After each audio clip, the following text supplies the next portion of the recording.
ماں باپ کو لگے گا اگر وہ فوت ہو چکے ہیں کہ ہمارے ہاں تو قرآن بھی مل جاتے ہیں نا جی، مدرسوں میں چلے جاؤ جی قرآن دے بھائی، لو جی 100 قرآن لے جاؤ، لو جی 50 قرآن لے جاؤ. اتنی حماقت ہے. مولوی صاحب ذرا چھوڑا نو گل دے جی ماں جی واسطے قرآن پڑھا ہونا ہے. چھوڑا دی ماں تو نہیں مری، میری ماں مری. ہمارے ایک رشتہ داروں کے نا وہ تھا ختم، والدہ فوت ہو گئی تھی تو میں بھی گیا ہوا تھا. تو بچے باہر بیٹھے سگریٹ پی رہے اور مدرسے کے بچے بلائے ہوئے تھے کمرے میں قرآن پڑھنے کے لیے. میں کہا چلو میں بھی، میرے نانکیں چوئی، میں کہا چلو میں بھی تھوڑا قرآن پڑھ لوں. میں جا کے قرآن کھول کے پڑھنا شروع کر دیا.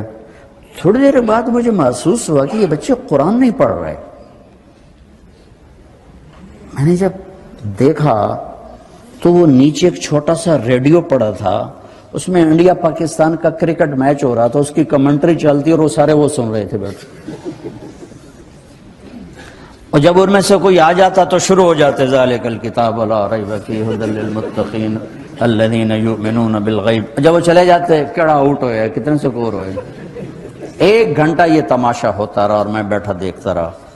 1 گھنٹے بعد جا کر کہنے کہ جی قرآن مک گیا، وہ کمنٹری مک گئی ہے. ہن کی ثواب گیا اما نو؟ کمنٹری دا ثواب گیا، قرآن دا ثواب تا نہیں گیا. کیونکہ اس پاگل نے خود ماں کے لیے پڑھنا تھا، اس نے ماں کے لیے بھی کرائے پہ قرآن لے لیں.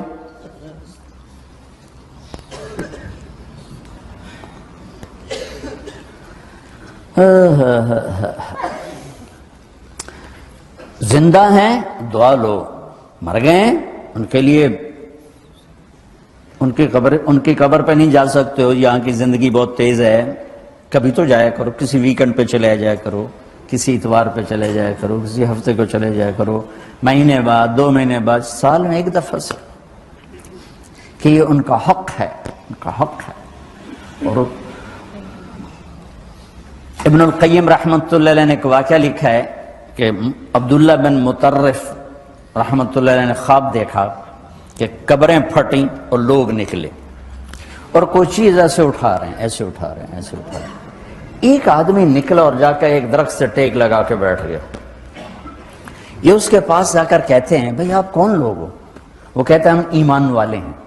کہ یہ کیا ہو رہا ہے؟ کہ جو رشتہ دار ثواب بھیجتے ہیں یہ وہ اکٹھا کر رہے ہیں. کہ تم کیوں نہیں اکٹھا کر رہے ہو؟ کہ میرا بیٹا حافظ قرآن ہے، 1 قرآن روزانہ ختم کر کے مجھے بھیج دیتا ہے، تو میں نے پرچون دی لوڑ نہیں رہ جاندی، میرا تھوک دا کام. کہ تیرا بیٹا کیا کرتا ہے؟ کہ اس کی مٹھائی کی دکان ہے بازار میں. آنکھ کھل گئی، صبح ہوئی تو پہنچ گئے، بازار کھلا، دیکھا تو ایک نوجوان بیٹھا ہوا اور مٹھائی بیچ رہا اور ہونٹ ہل رہے ہیں. پہلے اس کو نا چیک کرتے رہے، پھر اس کے پاس آئے، بیٹا تیرا نام کیا ہے؟ وہی نام تھا جو خواب میں سنا. یہ کیا پڑھ رہے ہو؟ کہ جو قرآن پڑھ رہا ہوں. کتنا پڑھتے ہو؟ 1 ختم روزانہ پڑھتے ہو. کیا کرتے ہو؟ کہ والد کو ایصال ثواب کرتا ہوں. کہ اتنی مشقت کیوں اٹھاتے ہو؟ کہ وہ میرے لیے بہت کچھ چھوڑ گیا، میں چاہتا ہوں میں بھی اس کے لیے کچھ حصہ بنتا رہوں. تو یہ والدین کے حقوق میں سے ہے کہ اگر وہ چلے گئے ہیں ان کے لیے ایصال ثواب کرو. ہمارے نا ایک فیملی تھی، 22 سال سے ان کے گھر میں مجرا بھی ہوتا تھا، جوا بھی ہوتا تھا. تو میں نے سلام دعا بڑھائی اور ایسا ایسا اللہ نے فضل فرمایا، سارے توبہ کر گئے. تو کہنے کہ ہمیں حج پہ لے چلو. میں حج پہ لے گیا، یہ 92 کی بات. تو میں مینا میں سویا ہوا تھا تو میں نے ان کے باپ کو میں نے خواب میں دیکھا کہ میرے بیٹوں کو کہہ دیں کہ تمہاری نیکیاں مجھے پہنچنا شروع ہو. یہ میں نے دیکھا کہ میرے بچوں کو بتا دیں کہ تمہاری نیکی پیدا کیا ہے. یہ کتنا بڑا اہم سوال ہے. کس نے پیدا کیا ہے؟ کیوں آگے؟ کیوں مر جاتے ہیں؟ مر کے کہاں چلے جاتے ہیں؟ بھاگ دوڑ لگی ہوئی ہے کمائیوں کی، کماتے کماتے کماتے کماتے ایک دم سب چھوڑا اور جا کر قبر میں سو گئے.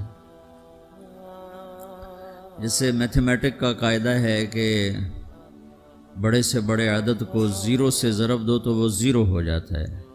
1 ملین انٹو 0 0 اور 1 بلین انٹو 0 0 اور 1 ٹریلین انٹو 0 0.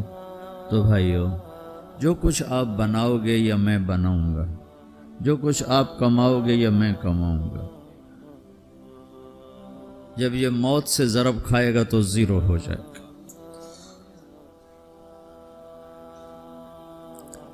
عزت، شہرت، دولت، بلندی انٹو موت 0. گمنامی، فقر، ذلت، پستی موت سے ضرب 0. حکومت، وزارت، صدارت موت سے ضرب لگی 0. جھونپڑا، بیماری، غربت ضرب موت 0. میں مکہ میں تھا جب ملک فہد مرحوم فوت ہوئے. ملک فہد کی بڑی خدمت ہے مسجد نبوی اور حرم کے لیے. تو عصر کے بعد جنازہ تھا غائبانہ، تو وہاں اعلان ہوتا ہے الصلاۃ علی المیت. جب وہ جنازہ ہوتا ہے تو کہتے ہیں بھائی میت کی نماز کے لیے سب تیار ہو جاؤ. تو میرے ذہن میں تھا کہ آج ان کا بادشاہ مرا ہے، اس کو کیا کہیں گے. تو عصر کے بعد میں کان کھڑے کر کے بیٹھا ہوا تھا کہ اب یہ کیا اعلان ہوگا. ہر نماز کے بعد تو ہم اعلان سنتے ہیں الصلاۃ علی المیت، مردہ کی نماز پڑھو. میں آج ملک فہد کا جنازہ ہونے لگا ہے تو کچھ تو لمبے چوڑے ساتھ ملائیں گے آگے پیچھے. تو بڑی حسرت ہوئی جب کانوں میں یہ آواز سنی الصلاۃ علی المیت، میت کی نماز.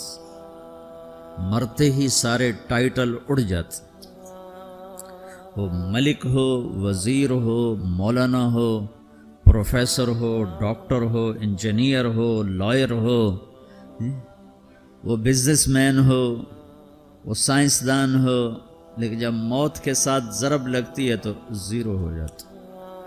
اسی وقت سارے ٹائٹل 0 ہو جاتے. اور گھر والے کہتے ہیں ڈیڈ باڈی اٹھاؤ، ڈیڈ باڈی اٹھاؤ. کوئی نہیں کہتا ابا کو اٹھاؤ، کوئی نہیں کہتا اماں کو اٹھاؤ، کوئی نہیں کہتا بھائی کو اٹھاؤ. میت اٹھاؤ بھائی، میت اٹھاؤ بھائی، ڈیڈ باڈی اٹھاؤ بھائی. ساری زندگی کی محنت اگر یوں ہی ختم ہونی ہے تو اس زندگی کا فائدہ کیا ہے؟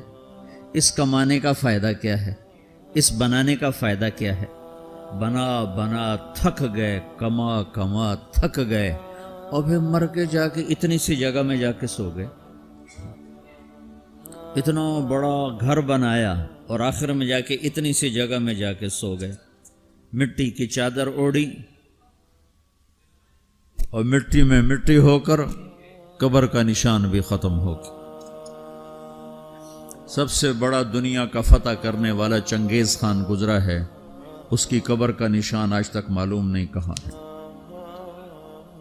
تو اب یہ میں نے سوال اٹھایا ہے کہ ہمیں کس نے بنایا؟ حجاج بن یوسف کو عمر بن عبدالعزیز نے دیکھا جہنم میں آنتیں پھٹی ہوئی ہیں، پیٹ پھٹا ہوا، آنتیں نکلی ہوئی ہیں، اور ایسے گدھے کی طرح چکر کاٹ رہا ہے. تو پوچھا کیا حال ہے؟ کہا بس ایمان کی آس پہ پڑا ہوں کہ کبھی تو اللہ جنت میں ڈال دے گا.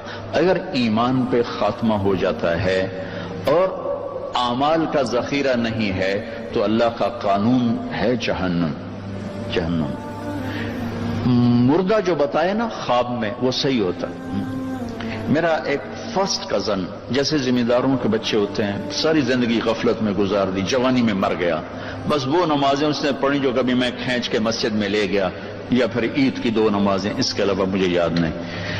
تو میں نے خواب میں دیکھا، میں نے کہا کیا حال ہے؟ تو اس نے کہا آگ کے تندور میں ہوں، آگ کے تندور میں ہوں. اب میرا تو خون، میرا تو چاچے کا تائے کا بیٹا، مجھے تو آگ لگ گئی. میں اس کے لیے پڑھنا شروع کیا، پھر حج کا انتظام کیا. تو حج کے بعد جب واپس آیا تو پھر مجھے نہیں خواب آیا، ایک اور ساتھی کو خواب آیا کہ طارق میاں سے کہو